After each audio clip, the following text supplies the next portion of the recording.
बिस्मिल्लाहिर्रहमानिर्रहीम। अस्सलाम वालेकुम। आज की ये जो वीडियो है ये 10th क्लास के साइंस मैथ की है। इसमें जो है हम मिसलेनियस एक्सरसाइज 9 जो है वो चैप्टर नंबर 9 की डिस्कस करने वाले हैं। सबसे पहले इसमें मैं बताती चलूँ कि ये इसमें हम एमसीक्यूज़ डिस्कस करेंगे, लेकिन ये एमसीक्यूज़ जो हैं ये आपको बोर्ड के पेपर में एज अ शॉर्ट क्वेश्चन भी आते हैं। तो इसको आपने जब भी बोर्ड के पेपर में करना है तो इसको शॉर्ट क्वेश्चंस की तरह सोल्व करके अपनी शीट की बैक साइड पे आपने फिर करना है।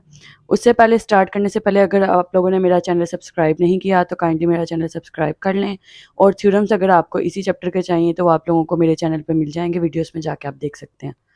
तो क्वेश्चन नंबर 1 की तरफ चलते हैं। क्वेश्चन नंबर 1 है, 4 possible answer are given for the following questions, tick the correct answer. First है, in a circular figure A D B is called. Circular figure जो साथ अटैच्ड है उसमें ए डी बी जो है उसको हम क्या कह रहे हैं? ए डी और बी को हम कहेंगे, क्योंकि एक ऐसी लाइन है जो सर्कल को 2 पॉइंट्स पे टच करती है, तो ऐसी लाइन जो सर्कल को 2 पॉइंट पे टच करती है इसका लाइन सेगमेंट भी कहते हैं, क्योंकि लाइन इस तरह से होती है हमारे पास। और लाइन सेगमेंट क्या होता है? लाइन का कुछ हिस्सा जिसमें एक एरो आ जाए या फिर दोनों एंड्स आ जाएं। तो ये हमारा किस में आता है? या एक एरो आ जाए, एक हमारे पास दोनों एंड्स आ जाएं, ये हमारा आ जाता है कोड में। कोड जो है वो सर्कल के 2 पॉइंट्स पे टच करती है, तो इसलिए हमारा जो आंसर होगा वो सी वाला होगा। अब अगर हम जाएं दूसरे वाले क्वेश्चन पे, इसके दूसरे वाले पार्ट में हमारे पास जो है वो है, दूसरे वाले पार्ट में उन्होंने कहा है इन अ सर्कुलर फिगर, और ए के ऊपर ये छोटी सी उन्होंने जो है आर की तरह से मेंशन किया हुआ है। जो ए के ऊपर मेंशन किया है ए सी बी पे, उन्होंने कहा है जो सात वाली फिगर है ए सी बी, इसमें ए सी बी क्या है? ए सी बी क्या होता है हमारे पास? जो आर्क का रिप्रेजेंट भी किया हुआ है, तो इसलिए ये हमारे पास क्या होगी? An arc. ए वाला इसका आंसर आ जाएगा। उसके बाद हमारा थर्ड वाला है। थर्ड हमें कह रहा है कि ए ओ बी को हम सर्कुलर फिगर में क्या कहेंगे? ऐसी कोड जो सेंटर से पास करती है, ऐसी कोड जो सेंटर से पास करती है उसको हम कहते हैं डायमीटर। ये आ जाएगा डायमीटर। इस पे डायमीटर की डेफिनेशन अप्लाई। और ये डायमीटर क्या होता है? सर्कल के कोई से 2 पॉइंट को टच करने वाली लाइन जो सेंटर से भी पास करती हो। उसके बाद जो है हमारे पास आ जाता है फोर्थ वाला पॉइंट। फोर्थ वाले पॉइंट में है इन अ सर्कुलर फिगर, ये हमारे पास थ्योरम अप्लाई होंगे इसके ऊपर, जो थ्योरम्स हमने पीछे पढ़े 9 चैप्टर में। In a circular figure 2 chords A B C D are equi distance from the centre. ये क्या होंगे हमारे पास? अगर सेंटर से इक्वल डिस्टेंस पे हों तो हमारे पास कोड्स क्या होंगी? कन्ग्रेंट होंगी। ये हमने 4 और 5 वाले थ्योरम में पढ़ा है। इसका सी वाला आंसर आ जाएगा। उसके बाद है हमारा रेडियाई। रेडियाई कहते हैं हम रेडियस की सम को, या फिर एक से ज़्यादा रेडियस को हम रेडियाई कहते हैं। रेडियाई ऑफ अ सर्कल क्या होते हैं? एक सर्कल के जितने भी रेडियस होंगे वह सारे ऑल इक्वल आएंगे। उसके बाद है a code passing through the centre of a circle is called. एक कोड जो सेंटर ऑफ द सर्कल से पास करती है, यही अभी हमने ऊपर वाले में पढ़ा है थर्ड वाले में। एक कोड जो सेंटर ऑफ द सर्कल से पास करती है, इसके साथ हम बना के भी दिखा सकते हैं। सेंटर ऑफ द सर्कल से एक कोड जो पास कर रही है उसको हम कहते हैं डायामीटर। वो हमारी क्या कहलाती है? डायामीटर। तो ये डायामीटर हो जाएगी। Right by sector of the code, by sector of the code of a circle always passes through.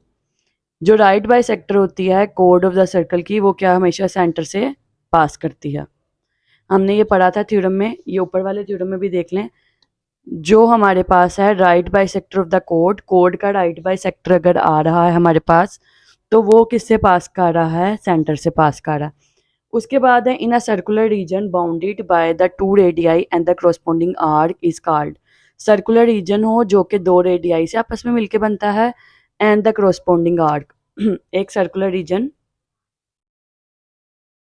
जो कि क्या बनता है? 2 रेडियाई से, 2 रेडियस जिसके अंदर आते हैं हमारे पास, 2 रेडियस, एक रेडियस ये है और एक रेडियस ये है हमारे पास।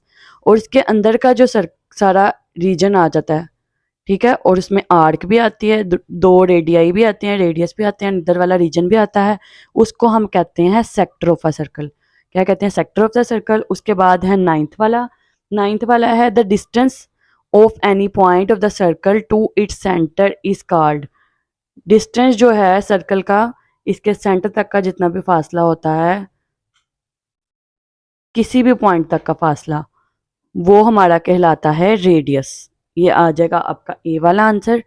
उसके बाद 10 पे जाएं कि line segment joining any point of the circle to the centre is called the, ऐसी लाइन सेगमेंट जो कि क्या कर रही है, किसी भी पॉइंट को सर्कल के सेंटर से जोड़ रही है, उसको हम रेडियल सेगमेंट कहते हैं। किस तरह से?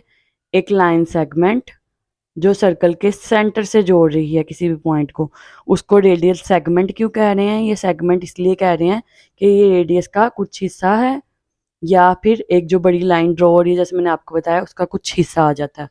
लोकस, लोकस कहते हैं पाथ को। Locus of the point in a plane equi distance from a fix point is called. Path एक पॉइंट का किसी एक फिक्स पॉइंट से बना लें तो वो हमारे पास होगा, उस पाथ को हम कहेंगे सर्कल।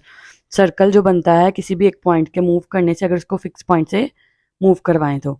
उसके बाद the symbol for a triangle is denoted by, या आप लोग बचपन से पढ़ते आ रहे हैं कि सिंबल कौन सा होता है उसका, ये वाला ट्राइंगल वाला। उसके बाद अगले पेज पे हम आ जाते हैं।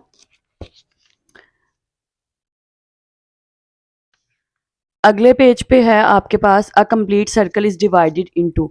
एक कंप्लीट जो सर्कल होता है उसके अंदर हमारे पास 180 और 182 टाइम्स होता है, तो आ जाता है हमारे पास 360 डिग्री। क्योंकि ये पूरा सर्कल है तो पूरे सर्कल के अंदर हमारे पास आएंगे 360 डिग्रीज। उसके बाद है आपका through how many non cleaner points can a circle पास। ये आपके थ्योरम की स्टेटमेंट है कि सिर्फ और सिर्फ 3 जो है वो पॉइंट से एक सर्कल पास कर सकता है। ये आपका पहला थ्योरम है। Through how many non cleaner points can a circle pass, only 3 from only 3 points a circle can pass. उसके बाद ये differentiate between the following terms and illustrate them by the diagram. ये जितनी भी डायग्राम्स हैं, definitions हैं, इसमें से एक डेफिनेशन आपको बोर्ड के पेपर में आएगी। तो ये डेफिनेशन जो है ये मैंने इम्पोर्टेंट डेफिनेशन के नाम से अपने चैनल पे अपलोड की, तो ये डेफिनेशन आपको वहाँ से सारी मिल जाएंगी। मेरी वीडियो जो है चैनल पे अपलोड है इम्पोर्टेंट डेफिनेशंस के नाम से, आप वहाँ से भी देख सकते हैं। इसके अलावा एक अलहदा से भी मैं इंशाल्लाह अपलोड कर दूँगी जिसमें जस्ट ये डेफिनेशन आपकी जो है उसको एक्सप्लेन किया जाएगा। इसके साथ ये वीडियो जो है वो एंड हो रही है। अगर इसमें से कुछ चीज़ आपको नहीं समझ आई है तो आप मुझसे पूछ सकते हैं। इसके साथ ही मुझे इजाज़त दीजिए। वीडियो को लाइक, सब्सक्राइब और शेयर करना ना भूलिएगा। अल्लाह हाफ़िज़।